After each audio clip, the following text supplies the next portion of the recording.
यसुम मसीह के अजीम और बुजुर्ग नाम में आप सबको सलाम। खुदा उनका शुक्र करते हैं जिसने मुमकिन किया कि आज फिर हमें अपने जलाल के लिए इस्तेमाल करे, और खुदा ने हम सबों को तौफीक बख्शी कि हम उसकी हुजूरी में बैठे हैं ताकि आज उसके ज़िंदगी बख्श कलाम की बातें सीखें, निजात पाएँ, ज़िंदगी पाएँ और कसरत की ज़िंदगी पाएँ। आमीन। आए खुदा के पाक रूह को ज़ोरदार तालियों में वेलकम कीजिए। हालेलुया। होली स्पिरिट वेलकम, पाक रूह वेलकम। आमीन। खुदा का शुक्र हो। इससे पहले कि हम खुदा का मैसेज कलाम मुक़द्दस में से सीखें कि खुदा आज हमसे किस तरह हम कलाम होने को और क्या सिखाना चाहता है, तो आए मैं पीछे चलूँगी, ज़रा रिपीट करते हैं कि हम पिछली मंगल मीटिंग के अंदर अगर मौजूद थे तो आपने क्या सीखा है। कुछ याद हो आपको, कुछ क्या टॉपिक था और क्या कोई याद हो थोड़ा बहुत? रूहानी ज़िंदगी के बारे में आपने कलाम सुनाया था कि खुदा के साथ जब चले तो हमारी ज़िंदगी कैसी होनी चाहिए, क्योंकि आम इंसान के अंदर दुनियादार के और दीनदार के अंदर क्या होता है, फ़र्क होता है। क्योंकि कलाम मुक़द्दस में ज़बूर 4 में लिखा है कि खुदा ने दीनदार को अपने लिए अलग कर रखा है, वो मोहर की गई है उस पर। कलाम में लिखा है कि खुदा ने अपने लोगों को चुन लिया है, चुने हुए अलहदा कर दिए जाते हैं, और जो लायक ना हो उनको निकाल कर साइड पे किया जाता है। ये हमारी आम सी रूटीन है, हम सीखते हैं। सो आए आज खुदा के कलाम में से मैसेज सीखेंगे कि जो खुदा के कलाम का लिहाज नहीं रखते, जो खुदा के कलाम की तौहीन करते हैं, उनका क्या हाल होता है। ज़बूर की किताब ज़बूर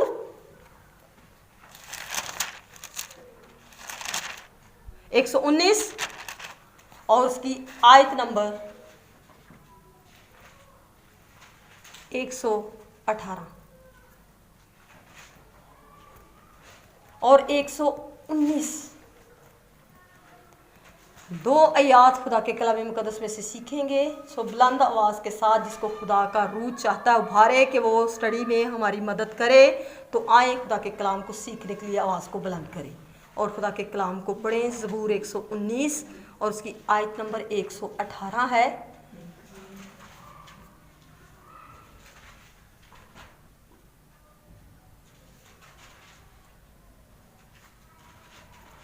मेरी आंखें खोल दे। 119 ज़बूर की 118 आयत देखिए जरा। हाँ जी। खुदावंद के पाक कलाम में लिखा है, तूने उन सब को हकीर जाना है जो तेरे आइन से भटक जाते हैं, क्योंकि उनकी दगाबाजी अबस है। तू जमीन के सब शरीरों को मैल की तरह छांट देता है। इसलिए मैं तेरी शहादतों को अजीज रखता हूँ। मेरा जिस्म तेरे खौफ से कांपता है और मैं तेरे अहकाम से डरता हूँ। आमीन। कलाम मुक़द्दस के वसीला से खुदा हम सबों को बरकत दे। आमीन। सो खुदा के कलाम मुक़द्दस में आज हम सीखते हैं ज़बूर की किताब 119 ज़बूर के अंदर खुदा का खादम, खुदा का बंदा, खुदा का नबी बताता है कि तूने उन सब को हकीर जाना है जो तेरे आइन से भटक जाते हैं। वो खुदा की नज़र में हकीर हैं जो खुदा के कलाम के आइन से, कानून से भटक जाते हैं। हम सबसे बड़ी मिसाल देखते हैं आसमान पर लूसीफर की कि खुदा के कितने करीब था। हम सबको तो खुदा ने मिट्टी से बनाया है, हम मर जाते हैं, लेकिन खुदा ने उसे अपने ग्लोरी से, अपने शिकायना से बनाया है और वो कभी मरता नहीं। देखिए वो क्या कुछ करता है दुनिया में रहते हुए, लेकिन वो मरता नहीं। इतनी मोहब्बत से खुदा ने उसे तख्लीक किया है, लेकिन इसके बावजूद वो खुदा के आइन से क्या हो गया, भटक गया। जिस खुदा ने उसे तख्लीक किया था, उसी ने उसके हाथ की बनाई हुई कारागरी को, आदम और हवा को बाग़े अदन के अंदर आकर बहकाया और उनसे गुनाह कराया, खुदा के बरखिलाफ कर दिया। और आज भी जो लोगों को ऐसे मशवरे देते हैं और लोगों को खुदा के बरखिलाफ जाने के लिए कहते हैं कि आप ऐसा ना करो, वो क्या है, वो भटक जाते हैं। उनकी दगाबाजी क्या है, अब्स है, फजूल है। जो दगाबाजी खुदा के साथ करते हैं, उसने भी दगाबाजी की थी। उसने कहा वो मुझ में तो कुछ कमी नहीं, खुदा और मेरे दरमियान तो कुछ ज़्यादा फासला नहीं है, और वो गलतफहमी का शिकार हो गया। लेकिन खुदा ने जिस शख्स को, जिस चीज़ को, फरिश्तगान को बनाया, इंसान को बनाया, जानवरों को बनाया, जिस चीज़ को भी बनाया, खुदा ने एक ख़ास मकसद के लिए बनाया। हर एक के जीने का, हर एक इस दुनिया में आने का एक मकसद खुदा ने रखा है। शर्त यह है कि हम उस मकसद को पहचानें और खुदा बाप की मर्ज़ी को पूरा करें और उसके आइन से, उसके कानून से न भटकें, क्योंकि लिखा है कि उनकी दगाबाजी फजूल है, इसका कोई फ़ायदा नहीं। तू ज़मीन के सब शरीरों को मैल की तरह क्या कर देता है, छांट देता है। देखिए मैल तो किसी को पसंद नहीं है ना। अगर हमारे कपड़े गंदे हो जाते हैं मिसाल के तौर पे, तो हम उन्हें भी धोते हैं, वॉश करते हैं पानी से, ताकि उनकी मैल निकल जाए, फिर हमारे उजले कपड़े पाक साफ़ हो जाते हैं, तो फिर हम दोबारा पहनने के लायक बन जाते हैं। तो इस तरह इंसान की ज़िंदगी के अंदर गंदगी, मैल, गुनाह का जो है यीशु मसीह के खून से धुलकर जब ब्लड टेस्ट होता है तो धुल जाता है, पाक हो जाता है, इस लायक बन जाता है कि खुदा की हुजूरी में फिर दोबारा बहाल हो सके। इसलिए खुदा का कलाम बयान करता है, शरारत को तो खुदा निकाल देता है, लेकिन इसलिए मैं तेरी शहादतों को क्या रखता हूँ, अजीज़ रखता हूँ। तेरी शहादतों को, तेरी गवाहियों को क्या रखता हूँ, मैं अजीज़ रखता हूँ, अपने दिल में जगह देता हूँ। खुदावन, खुदा का बंदा कहता है, मेरा जिस्म तेरे खौफ से क्या करता है, कांपता है।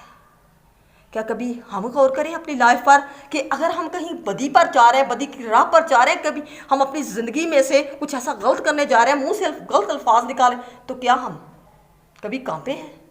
क्या हमारी ज़िंदगी के अंदर कब थोड़ी देर के लिए रुक कर हमने कभी उस पर अफसोस किया कि मुझे ये नहीं, ऐसे नहीं बोलना चाहिए था, ऐसा नहीं कहना चाहिए, मैं खुदा का बंदा हूँ, मेरे बदन से खुदा का जलाल ज़ाहिर हो, क्योंकि कलाम मुक़द्दस में लिखा है कि मैं उसके आइन से भटक ना जाऊँ। इसलिए भटकना नहीं, जो भटक गया वो फिर खुदा की बादशाही से बाहर रह गया। क्योंकि 10 कुमारियाँ 5 भटक गई थी वो भी कुमारियाँ थी, वो भी उसी जमात के अंदर शामिल, लेकिन क्या हो गई, भटक गई। इसीलिए हम सब रूहानी हों, सब बपतिस हों, सब यरूशलेम चर्च की कलीसिया या किसी और चर्च, लेकिन अगर हम खुदा के आइन से भटक जाएं तो फिर खुदा के कलाम में लिखा है कि फिर हम शरीरों की तरह, मैल की तरह छांट दिए जाए। कलाम में लिखा है, मेरा जिस्म तेरे खौफ से कांपता है, मैं तेरे अहकाम से क्या करता हूँ, डरता हूँ। तेरे अहकाम से क्या करता हूँ, डरता हूँ। और खुदा का सबसे पहला हुक्म ही क्या है, खुदा को माने और उसको सजदा करे, उसकी बंदगी करे, उसकी इबादत करे। इबादत का मतलब पता क्या है, क्यों इबादत करते हैं? आपका ज़हन क्या कहता है, क्यों करते हैं इबादत? खुदा की कुर्बत ले लें, वेरी गुड। और जी, किस लिए हम खुदा के पास आते हैं? ताकि खुदा के साथ अपना वक्त गुजारा जाए और दुनियादारी की फिक्रों से अलग रहें और खुदा की रफ़ाकत में रह सकें। Very good. और जी, खुदा की की बरकत बरकत भी ले लें। यस, वेरी गुड जी। आपने अपनी सोच के मुताबिक बताएं, ताकि हम गुनाहों से बच सके और अपने जो मकाम है आसमान पर उसको हासिल कर सकें, उसकी रफ़ाकत जी। तो ये सारी मोहब्बतें जो है खुदा ने इसलिए इंसान को दी हैं कि हम खुदा, असल बात पता क्या है, बाप जब अपने बच्चों को पैदा करता है, माँ बाप, मैं एक मिसाल देती जिस्मानी सी, तो हमारी शादी भी हो जाए, हम बूढ़े भी हो जाएं, तो तलब रहती है मेरे बच्चे आए मेरे पास, होती है या नहीं? उनके पास बेशक घर होता है, उनके पास अपनी ज़िंदगी गुजारने का सब कुछ मुहैया किया होता है, कुछ माँ बाप ने दिया होता है, खुदा की तरफ से जो कुछ ने खुदा ने मुहैया, सब कुछ उनके पास होता है। लेकिन फिर भी माँ बाप को तलब होती है कि मेरे बच्चे मेरे पास, मैं उनको देखूं कैसे हैं, कैसे लग रहे हो आप। तो मैं अपने पापा से मिल रही थी, तो थोड़े दिनों की बात है, पहले मैं देख रही थी, मेरे बाप ने मेरी तरफ गौर से देखा और कहने लगा, तुम कितनी कमज़ोर हो गई हो, सारे लोग जवान जवान लग रहे हैं और तुम क्यों इनमें से बूढ़ी बूढ़ी लग रही हो। मैं बड़ी हैरान हंसने लगी, क्या नहीं ऐसा नहीं, मुझे तुम्हारे चेहरे पे उदासी नज़र आती है। क्या बात है, माँ बाप की नज़र ऐसी होती है। तो बाप हमें देखता है, खुश रहा करो, कोई परेशानी तो नहीं है, कोई मुश्किल तो नहीं है, नहीं, सब कुछ खुदा उनका दिया मेरे पास है। अबू आप मेरे लिए दुआ तो हम करते हैं, आप खुश क्यों नहीं रहते, आप अपनी फिक्र क्यों नहीं करते, अपना ख्याल क्यों नहीं रखते? तो जिस्मानी बाप होकर हमारे लिए, तो रूहानी बाप के पास जब हम आ जाएंगे तो वो हमारी किस तरह सी फिक्र करेगा। इसीलिए हम आपको बुलाते हैं और खुदा बुलाता है। कलाम में ये सुने एक बयान दिया है, थके मादे बोझ से दबे हुए लोगों मेरे पास आओ, मेरा जुआ मुलायम, मैं तुम्हें आराम दूंगा। हमें आराम चाहिए, हमें थोड़ी देर के लिए रुकना और अपने बाप के पास जाना है। वो हम पर नज़र करेगा, वो देखेगा मेरी बेटी मेरा बेटा कहाँ टूटा हुआ है, कहाँ बिखरा हुआ है, कहाँ कमज़ोर है, मैं इसे संभालूंगा, मैं इसे बांधूंगा, मैं इसे मरहम पट्टी करूंगा, मैं इसे सुकून दूंगा, मैं इसे तसल्ली दूंगा। हम बेशक दुनिया के सताए हुए बीमारियों से, दुखों से, मुश्किलात से भरे होते हैं, और जब हम कहीं सुकून नहीं पाते तो एक जगह है जो खुदा की हुजूरी और खुदा की रफ़ाकत है, जो हमें ये सिखाती है कि हम सुकून में हैं। जब हम दुआ कर लेते हैं, जब हम गीत गा लेते हैं, प्रस्तिश कर लेते हैं, घुटनों के बल हो जाते हैं, हम ऐसी बात होती है जो हम किसी से भी कह नहीं पाते, कभी कहना भी चाहते हैं अजीज़ों से, तो हम इस दुख से भी नहीं कह पाते कि अगर इसने ये मेरी बात सुनी, इसके बाद वो मुझे ताना मारेगा, ये शख्स मुझे टॉर्चर करेगा और मुझे बुरा भला कहेगा, और मेरी सोच के, और हम वो बाप से बात कह देते हैं, कहते हैं ये मुश्किल है, मुझे तू मेरी इस मुश्किल का हल निकाल। इसीलिए खुदा का आइन ये सिखाता है पहला कि तू मेरे पास आ, मेरी इबादत कर, तब मैं तेरे रोटी और पानी पे बरकत दूंगा और तेरे बीच में से क्या कर दूंगा, बीमारी को दूर कर दूंगा। लेकिन हम बहुत सारे लोग जो हैं खुदा के आइन का क्या करते हैं, एहतराम नहीं करते। वो समझते हैं कि शायद ये चर्च में जाना कोई एक रस्म है, चर्च के अंदर जमा होना या किसी भी मीटिंग के अंदर शामिल होना ये कोई नहीं। हमें बहुत कुछ मिलता है इससे, हमें खुदा की रफ़ाकत मिलती, खुदा की हुज़ूरी मिलती, अपने दुख दर्द बयान करने का मौका, अपनी बीमारी से शिफा, निजात, हमेशा की ज़िंदगी, गुनाहों की माफ़ी, सुकून, तसल्ली, इत्मीनान मिलता है। हम इसीलिए खुदा की हुज़ूरी में आते हैं और उसके आइन का क्या करते हैं, लिहाज। लेकिन जो लोग खुदा के साथ चलते चलते बिगड़ जाते हैं और खुदा के कलाम का लिहाज और आइन का नहीं पास रखते, उनके बारे में सुने कि उनका क्या हाल होता है। आए खुदा के कलाम में से देखेंगे, सैमुएल के सहीफा में से पहला सैमुएल देखें, सैमुएल नबी के सहीफा में से सैमुएल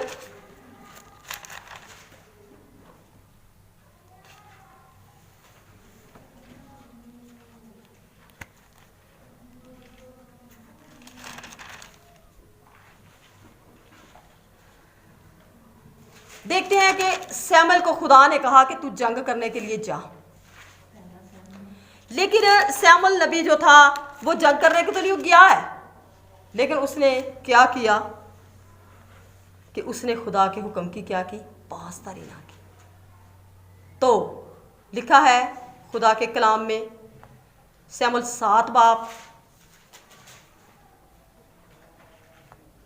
और उसकी 3 आयत में, जी खुदा के कलाम में से पढ़ेंगे, सैमुएल 7 बाब और उसकी 3 आयत। और सैमुएल इसराइल के सारे घराने से कहा, अगर तुम अपने सारे दिल से खुदावंद की तरफ रजू लाते तो अजनबी देवताओं और इस्तरात को अपने बीच से दूर करो और खुदावंद के लिए अपने दिलों को मोस्तद करके फक्त उसी की इबादत करो, वो फ़लस्तीनियों के हाथ से तुमको रिहाई देगा। तब बनी इसराइल बलीम और इस्तरात को दूर किया, फक्त खुदावंद की इबादत करने लगे। आमीन। उन्होंने आइन को मानना शुरू किया। कलाम में लिखा है कि वो जहाँ जहाँ जाते थे नाकामी होती थी, जो कुछ भी करते थे उनको कामयाबी नहीं होती थी। तो फिर क्या करते थे, नबी के पास आते और रोते और कहते कि खुदा के बंदे हम बड़ी मुसीबत में हैं। तो फिर नबी ने उनसे क्या कहा कि अपने बीच में से इस्तरात को, बदी को, गुनाह को, जादूगरी को, हर तरह के बुरे इल्म करने वालों को क्या करो, दूर कर दो। तो फिर मैं कलाम में लिखा है, फ़क्त मुस्तद होके, पाक होके, मजबूत होके, फ़क्त किसकी इबादत करो, खुदा की। आज बहुत सारे लोगों को हम देखते हैं, मैं देखती हूँ, हम अगर कहते हैं ना कि आप जादूगरी एक को मानते हैं तो लोग इनकार कर देते हैं, कहते हैं नहीं, आप बेशक जादूगरों के पीछे नहीं जाते, लेकिन जादूगरों की आदतें, जादूगरों के अल्फाज, जादूगरों की रस्में आज भी लोगों के अंदर रची हुई क्या है। जादूगरों की रस्में किस तरह से रची हुई हैं, खुदा के आइन से मुनखरिफ हैं, लोग शक करते हैं। कैसे, जदों सालों कोई बहुती बीमारी नहीं करो, जब बीमारी लग जाती है तो थोड़े दिन आराम ना आवे तो शक पैदा होना है, मैनू किसी ने कुछ करते नहीं दिता, तो गीड़ स्पिरिट कड़ी जादूगरी है ना, शक पै गया ना, है कुछ कर दिता है किसी ने, मैंने लगता है। गौर नहीं अपनी लाइफ पे कि मैंने, यही बनी इसराइल का हाल था कि अपने अंदर की तब्दीली नहीं ला रहे, अपने अंदर से वो चीज़ नहीं निकाल रहे जिसने उनको, यीशु ने क्या कहा, अगर एक शख्स के अंदर बदरू हो उसको निकाल दिया जाए, तो अगर उसके अंदर फिर कुछ भरना दिया जाए, उसके के अंदर उसे अच्छे तरीके से जो खाली जगह से पूरा किया जाए, तो फिर क्या होता है, थोड़े दिनों के बाद और अपने साथ 7 बुरी बदरूहें ले आती है और उस आदमी का पहले से भी जो हाल है बदतर हो जाता है, पिछले हाल से भी जो फिर अगला हाल है वो और ख़राब हो जाता है और उसका सत्यानाश हो जाता है। जब आपने तौबा कर ली, आपने इन चीज़ों को, फिर आप अपने अंदर खुदा का कलाम और खुदा की मोहब्बत और खुदा की इबादत और खुदा के आइन को क्यों नहीं भरते? आप क्यों इबादत को मिस करते हैं? आप क्यों इस बात को नज़रअंदाज करते चले जाते हैं कि कोई बात नहीं, अज नहीं तो कल सही फिर मिल लांगे खुदा न। अब इसको तो ऐसा मौका चाहिए, वो तो फिर हमारे दिलों के ख्यालातों को इस तरह से कब्जा करता है और हमें इस तरह से मुश्किल में डालता है कि हम थोड़े बहुत जो कलाम के पीछे चलते खुदा की बात मानते हैं वो भी हम बिगड़ जाते हैं। इसी तरह बनी इसराइल कौम थी तो उसकी चुनी हुई कौम, उसी ने निकाला था ना मुल्क मिस्र से 10 हफ्ते भेजकर। लेकिन इसी तरह हम भी तो खुदा के लोग, हम कहते हैं हमने तौबा की, ऐसी चर्चे जाने ऐसी सारा, फिर भी इसके बावजूद हम पर मुसीबतें क्यों आती है? क्योंकि हम खुद ही खुदा को छोड़कर अपने ख्यालों में मगन रह जाते हैं और हम दुनियादारी के फिक्रों और गमों के अंदर डूब जाते हैं। हम शक करना शुरू कर देते हैं, हम उस अंदर के घर को रास्ता नहीं करते खुदा की बंदगी से, खुदा की इबादत से, खुदा की मोहब्बत से, उनके उसके आइन से क्या हो जाते हैं? मुनहरफ हो जाते हैं। उसके आइन को हम तोड़ने की पूरी कोशिश करते हैं। और कलाम में लिखा है उन्होंने क्या किया? फ़कत उसी की इबादत करो, वो फ़लस्तीनियों के हाथ से तुमको क्या देगा? रिहाई देगा। फ़लस्तीन उनके दुश्मन थे और आज हमारा दुश्मन इब्लीस है, जो हमारे अंदर बीमारी की स्पिरिटें, गम की स्पिरिटें, हर तरह की लानत लेकर आ रहा है, हर पैसे की लानत की स्पिरिट। ये नहीं कि बदरू कोई चुड़ैलें होती हैं, जिन्न होते हैं, जिन्न तो किसी किस्म की होती हैं, बदरुएँ ये चीज़ें भी होती हैं। जो कोई चीज़ किसी को बार बार तंग करे ज़हन के अंदर आकर, वो बदरू होती है, वो स्पिरिट होती है जो आपको परेशान बार बार आपके ज़हन के अंदर आकर कहती है ऐसा नहीं ऐसा होना चाहिए। वो आपको परेशान और आपका दिमाग ऐसा ख़राब करती है, बनी इसराइल की तरह मुनहरफ होकर और ख्यालों के अंदर चले जाते हैं। और बाद लोगों ने एक और सिगा बनाया है, वो ये करते हैं कि बदी करने के लिए उन्होंने बड़ा तरीका बनाया कि वो गुनाह करना चाहते हैं, अगर जादूगरी की स्पिरिट में जाना चाहते हैं तो वो कहते हैं मैं कड़ा किसी वास्ते करा लिया, मैं तो अपने भले वास्ते नौकरी वास्ते कराया ना, मैं तो फलानी जगह से जाने वास्ते, फलाने बंदा मेरे पसंद नहीं करता, वो कामयाबी वास्ते कराया कि वो इस तरह, हालांकि है तो खुदा के कलाम से गलत है। खुदा के कलाम को छोड़कर किसके पीछे जाना है? इस्तरात और बलिन देवता थे वो। इसलिए खुदा का कलाम बयान करता है उन्होंने तब बनी इसराइल ने बलीम और इस्तरात को दूर किया, फ़क्त किसकी करने लगे इबादत? खुदावंद की। तो आज किसकी फ़क्त करनी है? खुदावंद की इबादत। बीच में से कुछ भी नहीं आना चाहिए। ऐसा एक शख्स है, उसका वाक़या मैं अब बयान करने लगी हूँ कि जिसने बड़ा गुनाह किया था, खुदा ने उसे बड़ी बरकत दी थी। पहला शमूएल उसका 28 पाक। अब देखते हैं कि वो क्या था, क्या से क्या हो गया। हम ये ना सोचें कि हम दुआ करने वाले हैं, अगर हम भटक जाएंगे तो फिर खुदा हमें बड़ी सज़ा देगा और सज़ा हमें फिर मिलेगी। 28 पाक, पहला शमूएल उसका 28 पाक और उसकी हम देखते हैं जी आयत नंबर 8 जी। बड़े बुलंद आवाज़ के साथ इसके मैं बताना चाहती हूँ कि रिकॉर्ड होता है ताकि आपकी आवाज़ आए जी। सो साउल ने अपना भेष बदल कर जी दूसरी पोशाक पहनी और 2 आदमियों को साथ लेकर चला, और वो रात को उस औरत के पास आए और उसने कहा जरा मेरी खातर जिन के जरिए से मेरा फाल खोल और जिसका नाम मैं तुझे बताऊं उसे ऊपर बुला दे। आमीन। खुदा के कलाम में कहा साउल ने बादशाह था, साउल बादशाह था, खुदा के साथ चलता था। वो शख्स था जो गधे चराता था, कुम्हार का बेटा था। लेकिन जब वो गधे ढूंढते ढूंढते आए, मैं इसकी स्टोरी छोटी सी शॉर्टकट बताती हूँ, तो खुदा ने उसे बादशाह बना दिया। अब गधों वालों को बादशाह बना दिया। अब गधों वाला जो बादशाह बन बैठा है, अब खुदा ने सारी उसके हाथ में कमान दी है और कहा कि तू जंग करेगा। जंग करता था, खुदा का इबादत करता था, हुक्म मानता, फतह पाता। एक दफ़ा खुदा ने हुक्म दिया कि जब तू जंग करने के लिए जाए तो जिस मुल्क में जंग करने के लिए जाता है वहाँ की सब चीज़ें नापाक हैं। वहाँ की औरतें, बच्चे, जानवर, जो कुछ भी, सब कुछ को, उस इलाके को आग लगा देना। उस गांव के चिगिर्द, उस शहर के चिगिर्द क्या करना? आग लगाना। उसने क्या किया? उसने कुछ जवान औरतें थी उनको भी चिरा लिया। उसने कहा चलो जो हमारे मुलाजम है वो शादी कर लेंगे, चलें। उन बच्चों को कुछ को मारा, कुछ को बचाया, और उस जो जानवर कमज़ोर थे उनको जला दिया, उनको मार दिया। जो ज़्यादा मोटे थे, सही सेहतमंद, उनको पकड़ा, उनको कहा साइड पे करो, इनको बंद कर दो। लेकिन जब जंग जीत गए आए, अब ये देखिए खुदा ने जो कहा था उसको फॉलो करना था। पूरा नहीं किया है थोड़ा सा। ऐसे लोग हैं, थोड़ी सी इबादत की, थोड़ा सा हुक्म माना, चल मेरे भाई साहब, मैं आई सा, सिस्टर जी सी आई सा। लेकिन नहीं, ऐसा नहीं। पूरे दिल से खुदा के कलाम में लिखा है उसने जब किया तो खुदा का नबी, जिसका पहले जिक्र किया, जब पहले रोते थे, शमूएल नबी आया। उसने कहा ये आवाज़ें कहाँ से आ रही हैं, ये जानवर कहाँ से आए हैं मनमनाने की? तो कहता नहीं, बस वो थोड़े से जानवर मैं ले आया था, इसलिए मैंने सोचा कि खुदा के जुल्म में कुर्बानी दूंगा। अब बताओ, जिसने हुक्म दिया है कि तू इनको लाना नहीं, अब वही चीज़ लाकर अगर हम नापाक उसे दे दें तो क्या उसे गुस्सा नहीं आएगा? एक माँ बाप या कोई बहन भाई हमें मना कर रहा है कि तूने ये काम नहीं करना, तो हम वही उसको कहें मैं तो तुझे ये चीज़ लाकर गिफ्ट देना चाहता, तो उसे बुरा लगेगा या अच्छा लगेगा? उसे तो गुस्सा आएगा।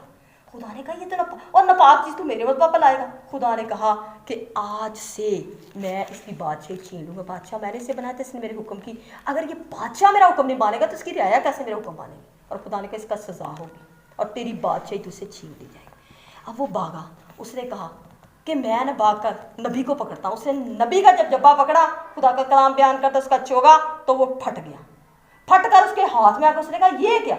उसने कहा जिस तरह मेरा ये फटा है ना चोगा, इसी तरह तेरी बादशाही अलग हो, खुदा से अलग हो। खुदा ने तुझे छोड़ दी है, अब तू रो चला जो मर्जी कर, क्योंकि तूने खुदा के कलाम को, अभी हमने पढ़ा था, जो उसके आइन को क्या करता है, उसके आइन को नहीं मानता, खुदा उसको मैल की तरह क्या करता है, छांट देता है। खुदा ने निकाल दिया। खुदा ने कहा नहीं होड़ नहीं, चलाता रहा। उसने कहा, खुदा ने कहा तूने तो गलती पर गलती की है, जो चीज़ मैंने कहा था औरतें भी तू ले आया और तूने जानवरों को भी रखा है, और फिर तू कह रहा है मैंने खुदा की कुर्बानी। खुदा ने कहा हुक्म मानना कुर्बानी चढ़ाने से बेहतर है। कई लोग कहते हैं देख चढ़ानी साल दे साल और बकरा भी देना है, गोश्त भी वंडना है, ते वंडी दी चीज़ां भी करनियां ने, लेकिन असीं खुदा दे घर नहीं जाना, खुदा दा कलाम नहीं मनना, तो फिर हमारी कुर्बानियाँ किसी काम की शुक्रगुजारियाँ नहीं हैं अगर आप साउल की तरह खुदा का कलाम नहीं मानेंगे। अब वो भागा फिरता है कभी किसी का। अब आखिरकार उसने क्या किया, उसने और गुनाह कर दिया। बजाय इसके कि गिड़गिड़ाता, रोजे रखता और खुदा की हजूरी में कहता खुदा मुझे माफ़ कर दे, उल्ट काम करने लगा। क्या?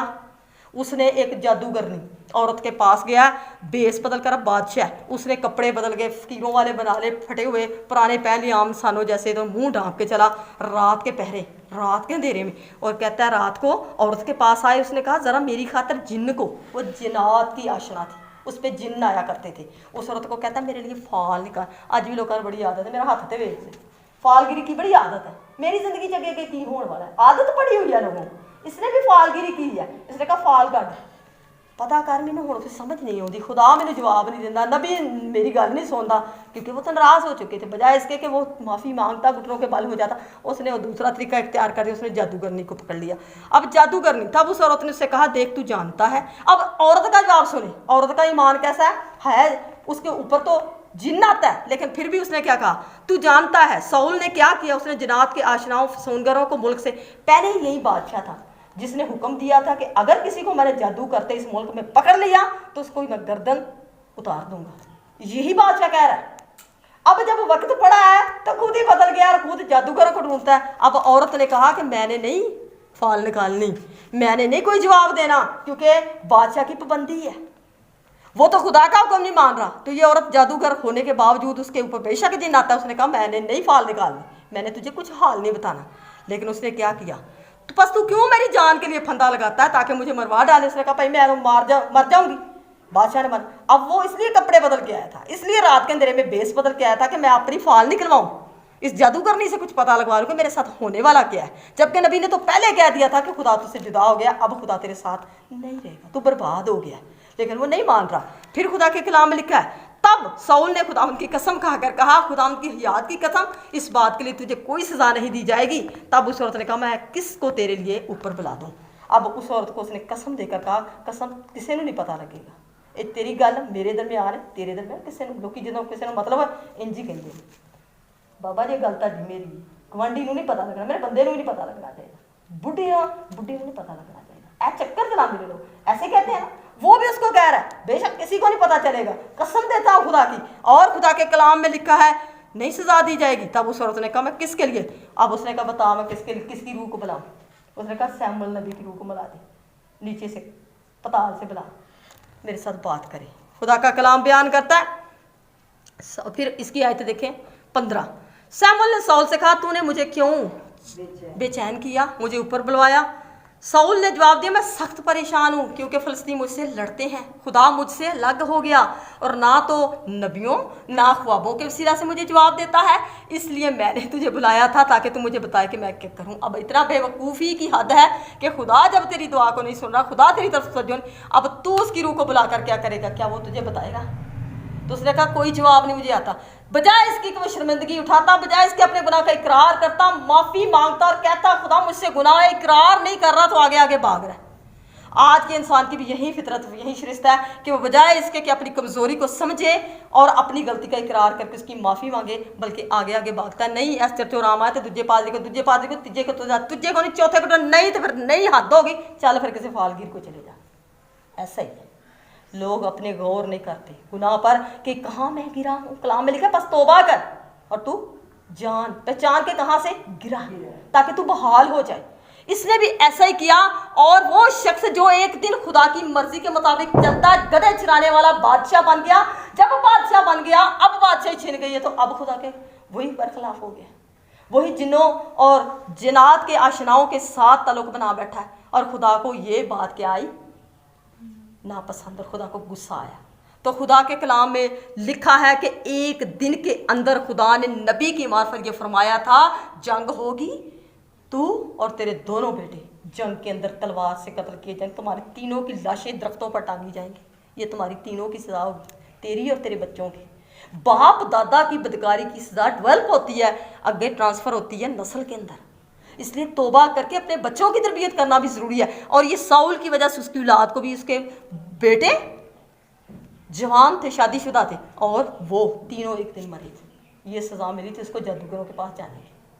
आज कैसे लोग कहते हैं कि हम जादूगरों के पास भी जाएं और फिर खुदा हमारी दुआ भी सुने और हम पर लानत ना आए। ज़रा एक और हवाला देखते हैं, गिनती की किताब, तवारीख की किताब पहले निकालें। तवारीख मेरे साथ देखें,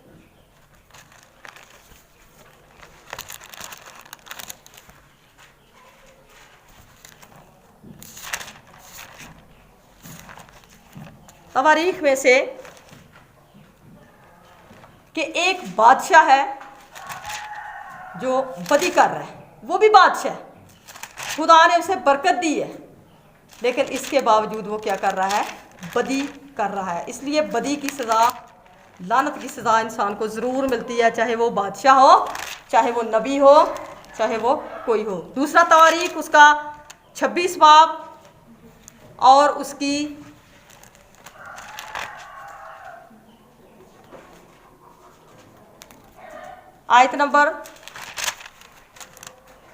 18। खुदा किसी का लिहाज नहीं करता, खुदा जो है वो इंसाफ का खुदा है। खुदा जब ब्लेस करता है, बरकत देता है, वो छोटे से लेकर बड़ों तक बरकत देता है। लेकिन जब खुदा सज़ा देता है तो बादशाहों को तख्तों से उतार कर उनको मुसीबत में फंसा देता है, क्योंकि वो खुदा के कलाम के आइन के बरखिलाफ है। इसीलिए हमें डरना है। कलाम में लिखा है कौन शख्स है, जब ये हमने ज़बूर पढ़ा था तो वहाँ लिखा था कौन है जो खुदा के कलाम से कांप जाता है, और कौन उसके काम का क्या लगता है, लिहाज रखता है। हमें कांपना है। तो आए देखें 18 आयत, 26 बाब की 18, दूसरा तवारीख जी। और उन्होंने उजिया बादशाह का सामना किया और उससे कहने लगे, ए उजिया, खुदावंद के लिए बखूर जलाना तेरा काम नहीं, बल्कि काहनों यानी हारून के बेटों का काम है, जो बखूर जलाने के लिए मुकद्दस किए गए हैं। सो मुकद्दस से बाहर जा, क्योंकि तूने खता की है और खुदा की तरफ से ये तेरी इज्जत का बायस ना होगा। आमीन। कलाम में लिखा है कि वो बादशाह, जब खुदा ने उसे बरकत दी उजिया को, वो बादशाह बन गया, लेकिन उसके अंदर गरूर समा गया। और उसने कहा, वो हैकल के अंदर गया और उसने कहा कि मैं क्या करूंगा, मैं खुद जाके मैं बादशाह और मैंने कौन रोके। उसने कहा मैं कहने वाला काम करूंगा, मैं बादशाह हूँ। लेकिन खुदा ने हर इंसान को अपना अपना काम दिया, पहले भी मैंने बताया था। और उसने क्या किया, उसने बखूरदान पकड़ लिया, उसने कहा पीछे हट जो मैं जलाऊं। लेकिन यहाँ खुदा के काहिन खड़े हैं, वहाँ 80 काहिन हैं। कितने हैं, 80 लोगों को बूर करके, जो खुदा के चुने हुए हैं, खुदा की मर्जी है उन पे। लेकिन वो बादशाह बड़ा चला, कहता है मेरा हुक्म, मेरी राया, मेरा वक्त, मैं नहीं मानूंगा, खड़े रहो यहाँ, मैं जलाऊंगा बहूर। तो कलाम लिया उन्होंने, उजिया का सामना कहने लगे, उजिया, खुदा उनके लिए बहूर जलाना तेरा काम नहीं है, बल्कि क्या कर, काहिनों यानी हारून के बेटों का काम है, जो बहूर जलाने के लिए मुकद्दस किए गए हैं। सो मुकद्दस से बाहर जा। मैं बड़े लोगों ने बड़े बड़े यकीन मनो वेखे ने शोशे, अब मैं बयान करूंगी। पादरी बहुती दुआ कर सकते हैं, ये अल्फाज आपने सुने होंगे, लेकिन खुदावंद यीशु ने जब अपने शिगिर्दों को चुना था, 12 को तरतीब दी थी और कहा था जाओ मैं तुमको क्या देता हूँ, इख्तियार देता हूँ, सांपों और बिच्छुओं को कुचलो और दुश्मन की सारी कुव्वत पर गालिब आओ। 70 थे, 70 में से कितने चुने गए थे? 12। वो इस लायक निकले थे। उनका ईमान खुदा ने देखा था, उनकी वफादारी देखी थी, वो खुदा के साथ किस तरह दिन रात अपने आप को दिए हुए थे। और हरून काहिन के बेटे भी ऐसे थे, और इसी तरह काहिन हरून और मूसा नबी दोनों भाई थे। और ये दोनों, तो मरियम क्या कहती, उसकी बहन थी, तो उसकी बहन क्या कहती थी?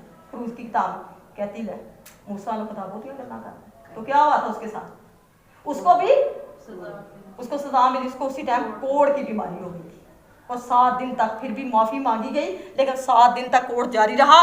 फिर खुदा के कलाम में लिखा, सो मुकद्दस से बाहर जाकर तूने क्या किया? खता की है, मत निकलना था। खुदावंद खुदा की तरफ से तेरे लिए इज्जत का बायस नहीं है।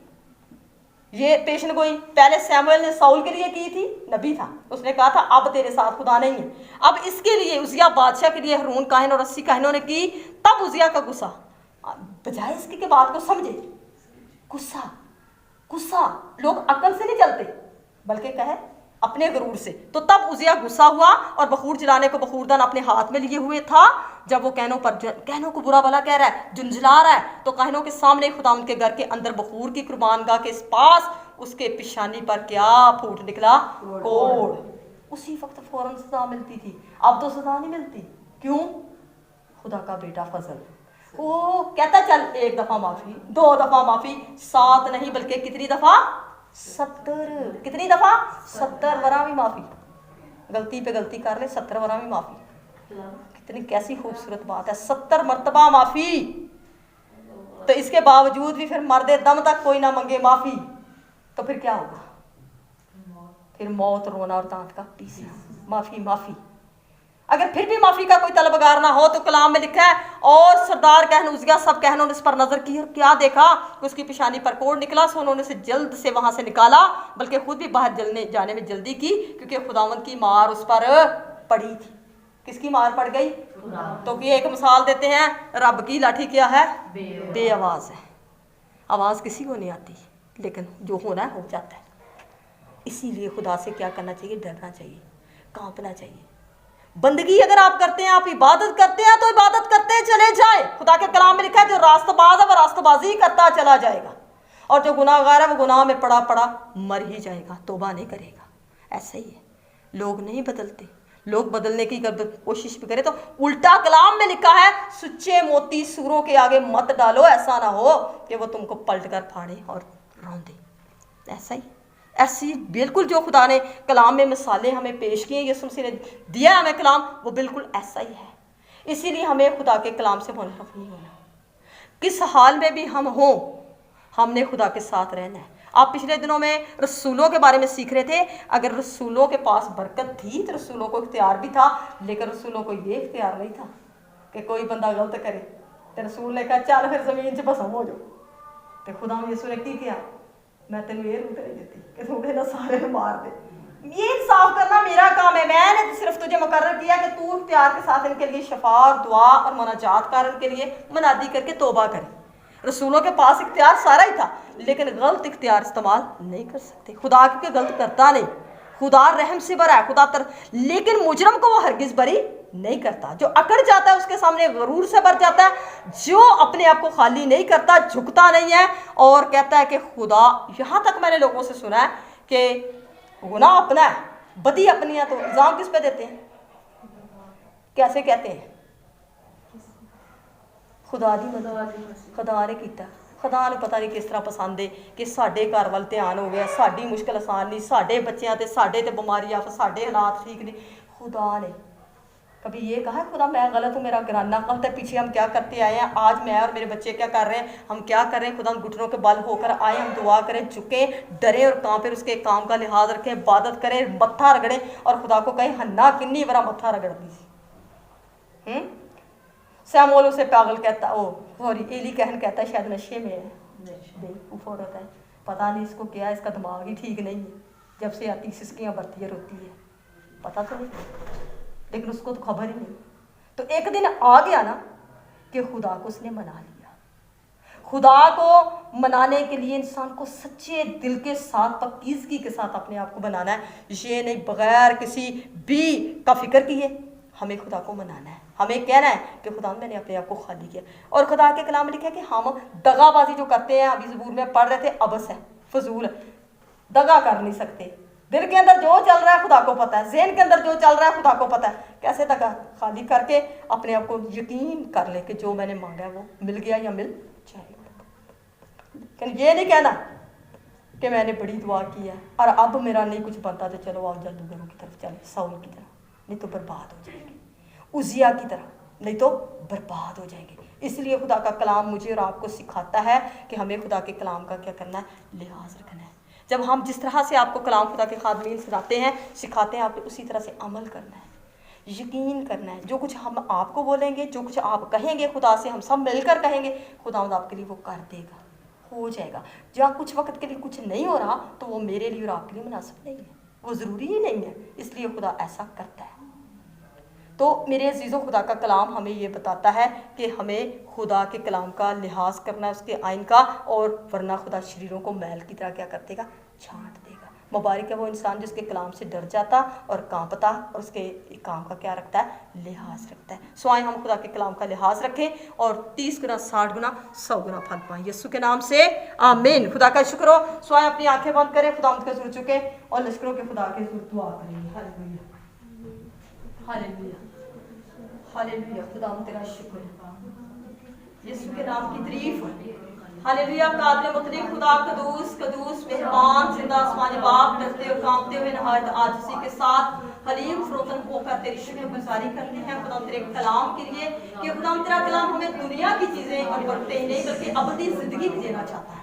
खुदा आप चाहते हैं कि हम फिर दोबारा बहाल हो, अतन से बढ़कर हमें नूर इस्लाम शहर के अंदर आप लेके जाना चाहते हैं। खुदा आपकी शुक्रगुजारी हो कि खुदा आपने इतना प्यारा मैसेज दिया अपने रूह की वसीला से कि खुदा ना तो आप बादशाहों का लिहाज करते हैं और ना बड़े नाम और रुतबे का, बल्कि उसी से खुदा जो तेरे नाम से डरता और कांपता और तेरे हुजूर में झुकना चाहता है। खुदा उसी का भला होगा जो खुदा तेरे कलाम पर तवज्जो करता और तेरे कलाम का, तेरे आइन का लिहाज रखता। बड़े खुदा हम कमजोर इंसान हैं, तुम्हारा जोर बन अपने पाक रूह की मदद से हमें अपने कलाम पर अमल करना सिखा। खुदा उसकी बात को छू, आज का हासिल कलाम खुदा तेरे लोग बरकत पाए, नजात पाए, रिहाई पाए, शिफा पाए। जमात में अगर कोई बहन या भाई बच्चा बीमार है, यीशु के नाम से देर पर कमजोरियों, लानतों, बीमारियों छोड़ो यीशु के नाम से बदलो और ये बदल शिफा।